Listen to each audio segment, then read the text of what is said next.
জীবনের চলার ক্ষেত্রে আমরা অনেক সময় নানান ধরনের কুসংস্কারগুলো ঘটনার সহিত আমরা লিপ্ত হই বা আমরা সেই সমস্ত ঘটনাগুলো দেখি, কিন্তু সেই সমস্ত ঘটনার আদৌ সত্যতা আছে কি না সেই সমস্ত ব্যাখ্যা আমরা আজও পাই না। কিন্তু এমন কিছু কিছু ঘটনা আছে যেগুলো সত্যি আমাদেরকে ভাবিয়ে তোলে এবং সেগুলো প্রকৃত অর্থে কুসংস্কার আমরা জানি, কিন্তু তবুও মনের মধ্যে একটা দ্বিধা তৈরি করে ফেলে যে সত্যিই তো এগুলো কুসংস্কার নাকি সত্যি এই সমস্ত বিষয়গুলো ঘটে।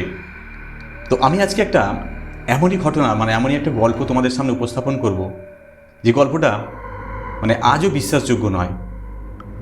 কুসংস্কারে অন্তর্ভুক্ত করাও যেতে পারে বা সত্য বলেও আমরা ভাবতে পারি, ঠিক আছে? তো ঘটনাটা আমি বেশি কথা না বলে ঘটনাটাই চলে যাচ্ছি। আমাদের পাড়ার একটা ঠাকুমা ওই 2:30 থেকে 3টে হবে এরম সময় হঠাৎ তার শরীর ভীষণ অসুস্থ হয়ে পড়ে। বয়স হয়েছিল, নানান ধরনের রোগে আক্রান্ত ছিল, যেমন বার্ধক্যজনিত বিভিন্ন ধরনের অসুখ থাকে সেরকম রোগে আক্রান্ত ছিল। আর ওদের বাড়িটা ছিল বেশ বড় এবং বাড়ির পিছনে কিছু বাঁশ বাগান ছিল, ঠিক আছে?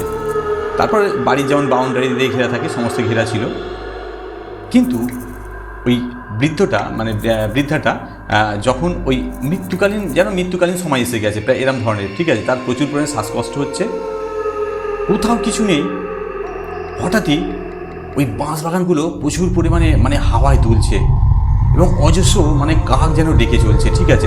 অজস্র কাক কা কা করে এরকম ডাকছে। ভেবে পাওয়া যাবে না যে এরকম বিষয় সত্যি হতে পারে, ঠিক আছে, নাকি আদৌ কুসংস্কার। কিন্তু সেই সময় আমি সেই জায়গায় হাজির ছিলাম এবং আমি সেটা উপলব্ধি করতে পেরেছি।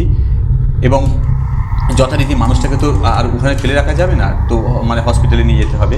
তো যথারীতি যখন অ্যাম্বুলেন্স এলো, ওকে অ্যাম্বুলেন্সে করে যখন চাপিয়ে নিয়ে যাওয়া হচ্ছে, তখনও তার সেই শ্বাসকষ্টের মধ্যে একটা বিষয়টার মধ্যে আছে এবং তাকে হসপিটালে ভর্তি করা হলো।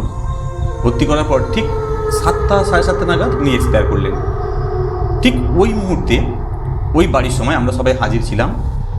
আমরা একটা অস্পষ্ট সেই বুড়িটার একটা গলার আওয়াজ শুনতে পেলাম এবং দরজায় যেন কি একটা ধাক্কা দিচ্ছে। বাড়িটা তো একটা ঘেরা এবং তার মধ্যে একটা দরজা ছিল, দরজায় ধাক্কা দিচ্ছে আর এবং ওই গাছপালাগুলো হু করে নড়ছে। তো এইরকম জীবনের অনেক অনেক ঘটনা থাকে যেগুলো আমরা কুসংস্কার বলে মানি, কিন্তু সেই সমস্ত বিষয়গুলো ঘটে। এগুলো আদৌ কি ভৌতিক নাকি অন্য কোনো কারণ আছে সেগুলো সম্পর্কে কোনো ব্যাখ্যা আমরা আজও খুঁজে পাই না।